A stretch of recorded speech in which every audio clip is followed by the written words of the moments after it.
პუტინის სანუკვარი ოცნება და მიზანია საბჭოთა კავშირის აღდგენა. საბჭოთა კავშირის ნაწილი იყო უკრაინაც, საქართველოც და მოლდოვაც. ყველა ქვეყანაში რუსეთს თავისი ნაღმები აქვს გააქტიურებული და არ აპირებს მათ დატოვებასა და მიტოვებას. უკრაინა არ იქნება ბოლო გაჩერება. უკრაინა შესაძლოა მხოლოდ მეორე ან მესამე გაჩერება იყოს ამ პუტინის დიად გზაზე. მოლდოვა ევროპაში ერთ-ერთი ყველაზე ღარიბი და პატარა ქვეყანაა. თუ კი ამ ვიდეოს უყურებ, უბრალოდ თხოვნა იქნება რომ ჩემი არხი გამოიწერო. შეგახსენებთ რომ ჩვენი ვიდეოების სპონსორია შეინსანდო ხელოსანი, შეინსანდო ავეჯი და კანონმენი. მოლდოვის 2.4 მილიონიანი მოსახლეობა თითქმის შუაზე იყოფა ევროკავშირის მხარდაჭერებსა და იმ ხალხს შორის, ვინც რუსეთთან მჭიდრო კავშირს უჭერს მხარს. ბოლო ორი არჩევნებია რუსეთი ძალიან აქტიურად ცდილობს მოლდოვის შიდა პოლიტიკურ საკითხებში ჩაერიოს და მათი მანიპულაციებისა თუ უდიდესი ფინანსური დანახარჯების გამოისობით მოახერხოს მნიშვნელოვანი გავლენის მოხდენა არჩევნების შედეგებზე. მოლდოვაში სახელმწიფო ენა არის რუმინული, თუმცა ძალიან ბევრი მოქალაქე საუბრობს რუსულად და მას ფაქტობრივად მეორე ენად აქცევს.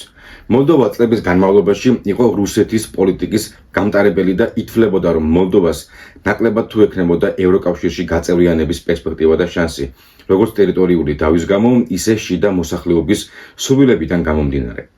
პუტინს სურდა მსგავსი პლაცდარმის არსებობა თითქმის შუა ევროპაში და 2002 წელს თავისი 50-მეათე იუბილეს სწორედ მოლდოვაში აღნიშნა. სამახსოვრო ფოტოც გადაიღო მოლდოვის ყველაზე ცნობილ ღვინის საცავში და საპატიო ადგილიც ეკავა ამ სურათს. თუმცა 2022 წლის უკრაინაში ფართომასშტაბიანი ომის დაწყების შემდეგ ეს სამახსოვრო სურათი ჩამოხსნეს.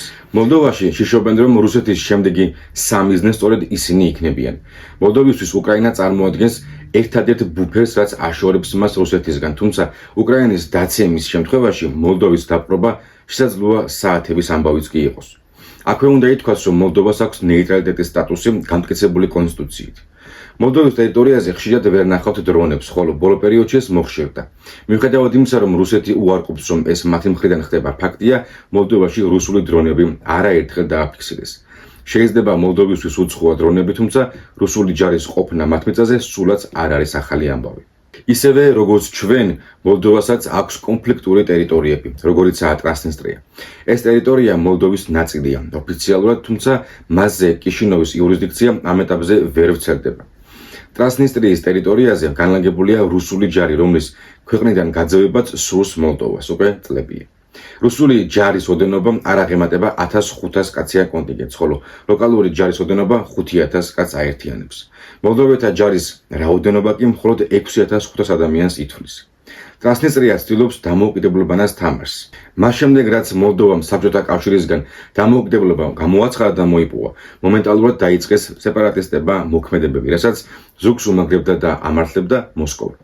ტრანსნისტრიას აქვს თავისი ფულადი ერთეული დროშა, ჰიმნი, თუმცა რაც არ უნდა ბედის ირონია იყოს, არც ერთ სახელმწიფოს არ აქვს მისი დამოუკიდებლობა აღიარებული და მათ შორისაა რუსეთიც. ტრანსნისტრია რუსეთის გამო და მიმართ თავდადებულია, თუმცა რუსეთი დისტანციას იკავებს. იქ მცხოვრები ხალხის ბედი არ ადარდებს მოსკოვს. 25 წლის იანვარში ტრანსნისტრია და მიმდებარე სოფლები სრულად ჩაბნელდა. პირველ ეტაპზე ეს სრული ბლაქაუთი გაგრძელდა 8 საათს, თუმცა დენთან ერთად ჩაქვრა გაზიც. ხალხი გაზით ვეღარ თბებოდა. წლების განმავლობაში მოლდოვას გაზი უკრაინის გავლით რუსეთისგან მიეწოდებოდა. უშუალოდ ტრანსნისტრია კი გაზს იღებდა სრულად უფასოდ. დროთა განმავლობაში კი მოლდოველმა ხალხმაც იგრძნო, რომ უფასოდ არაფერი გაიცემა, სანაცვლოდ ყოველთვის რაღაც დევს სასწორზე. მოლდოვა 100%-ით იყო დამოკიდებული რუსულ გაზზე. რუსული გაზისგან იღებდნენ დენსაც და მოლდოვა თავისი დენის 70% ტრანსნისტრიისგან იღებდა. შესაბამისად, მოლდოვა სარგებლობდა რუსული გაზითა და დენით, ტრანსნისტრიის წყალობით და დამსახურებით, თუმცა ეს უსასრულოდ ვეღარ გაგრძელდებოდა. რუსეთი თავის გაზს იყენებდა როგორც იარაღს, როგორც გავლენის სფეროს გაზის საშუალებას და მართლაც ასე იყო განსაკუთრებით ევროპის ტერიტორიაზე. რუსეთი გაზის მეშვეობით აშანტაჟებდა ყველას, რათა საკუთარი ინტერესები გაეტარებინა. წინააღმდეგ შემთხვევაში გაზის გადაკეტვით იმუქრებოდა. ეს რეალობა შეიცვალა მას შემდეგ, რაც უკრაინაში პუტინის ომი დაიწყო. როგორც კი მოლდოვა გამოვიდა მდგომარეობაში აღმოჩნდა, მათ მოძებნეს ალტერნატიული გზები. დაუკავშირდა ევროკავშირის ერთიან ელექტრომომარაგების გზებს, იღებს გაზს რუმინეთისგან და სხვა მიმწოდებლებისგან და რუსული ბუნებრივი რესურსები მოკლე დროში სრულად ჩაანაცვლა. მოლდოველებს გაეზარდათ გადასახადები, თუმცა შანტაჟის მსხვერპლი აღარ არიან. ყოველთვის აქვს ფასი ღირსებას და თავისუფლებას. რუსულ გაზზე 100%-იან დამოკიდებულებიდან 0%-ით შეიცვალა. მოლდოვა იწყებს ევროკავშირის დახმარებით საკუთარი დენის წარმოებას ქარის წყვილების დახმარებით, რითაც უახლოეს ხანში შესაძლოა თვითკმარიც გახდეს. როგორც ყველგან, რუსეთი ცდილობს დაყოს საზოგადოება და პოლარიზაციას შეუწყოს ხელი. საზოგადოება იყოფა უმეტესად ორ ნაწილად. ერთი ნაწილი ემხრობა ევროკავშირში ინტეგრაციის პროცესს, ხოლო მეორე ნაწილი რუსეთისკენ იხრება და გარკვეული მცირე ნაწილი არც ერთი ვარიანტით არ იხიბლება. რუსეთის მცდელობა, რომ საზოგადოებები დააპირისპიროს, დღემდე გრძელდება ყველგან, სადაც ამის მინიმალური შესაძლებლობა იძლევა. მოლდოვაში ტრანსნისტრიის გარდა კიდევ ერთი რეგიონია, სადაც რუსულენოვანი მოსახლეობა ჭარბადაა, თუმცა გააჩნიათ საკუთარი ენა დიალექტიც და განიხილება როგორც პოტენციური კონფლიქტური ზონა, საუბარე გაგაუზიაზე, რომელიც სპეციალური ავტონომიური სტატუსით სარგებლობს მოლდოვაში. რუსული წყაროები და პროპაგანდა ცდილობს დააწმუნოს მოლდოველები და გაგაუზიელები, რომ თუ მოლდოვა ევროკავშირს შეუერთდება, გაგაუზია ავტონომიურობას დაკარგავს. ამ რეგიონში რუსეთი ზრდის ანტიევროპულ განწყობებს. სოციალური ქსელები იქნება თუ უბრალოდ ქუჩის ბირჟები, რუსული ნარატივი ცდილობს კიშინოვშიც და თბილისშიც გააღვივოს ანტიევროპული განწყობები. უმეტესად მსგავსი პათეტიკით, რომ ევროკავშირში შესვლით ქვეყანა კარგავს სუვერენიტეტს, დამოუკიდებლობას, რომ ნატო მართავს ყველა პროცესს და ნატოსთან სიახლოვე ან მასში გაწევრიანება ომს გამოიწვევს და ასე შემდეგ. მოლდოვას ორი უმნიშვნელოვანესი არჩევნები ჰქონდა. საპრეზიდენტო და საპარლამენტო, სადაც ორივე შემთხვევაში მცირე სხვაობით, მაგრამ მაინც გაიმარჯვა მარია სანდუმ და მისმა პროევროპულმა პარტიამ. სახელმწიფო მოახერხა და დაიცვა თავი რუსული დეზინფორმაციისგან, რუსი აგენტებისგან, თუმცა დღემდე მოახერხებს ამას.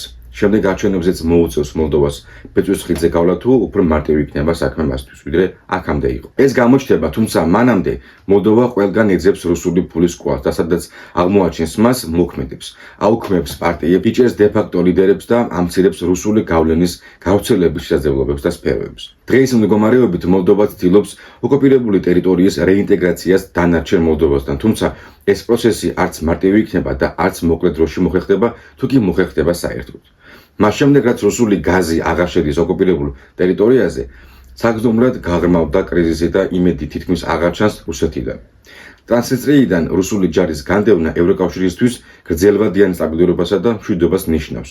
მოლდოვისთვის კი ქვეყნის ტერიტორიული მთლიანობის აღდგენას, რაც ერთ-ერთი ყველაზე მნიშვნელოვანია მოლდოველებისთვის. ამასთან ერთად ტრანსნისტრიის შესაძლო რეინტეგრაცია მოიცავს თავის რისკებსაც, როგორიცაა 350,000 მოსახლეობის მოლდოვის ეკონომიკაში ინტეგრაცია, 70,000-ზე მეტი უმუშევარი ადამიანის დასაქმება ან ღირსეული დახმარების დანიშვნა. 150,000-მდე პენსიონერის ყოველთვიური პენსიის გადახდა და დიდი რაოდენობით პრორუსული განწყობის მქონე მოსახლეობის მოლდოვის ელექტორალურ სისტემაში ჩართვა, რასაც თავისუფლად შეუძლია ქვეყნის ბედის რუსეთისკენ გადახრა. მოლდოვა არ დგას მარტივი ამოცანების წინაშე, თუმცა ევროკავშირისა და აშშ-ის დახმარებით ცდილობს საკუთარი უსაფრთხოება უზრუნველყოს და ეკონომიკურად პროგრესირდეს. თუ კი ამ ვიდეოს უყურებ, უბრალოდ თხოვნა იქნება, რომ ჩემი არხი გამოიწერო.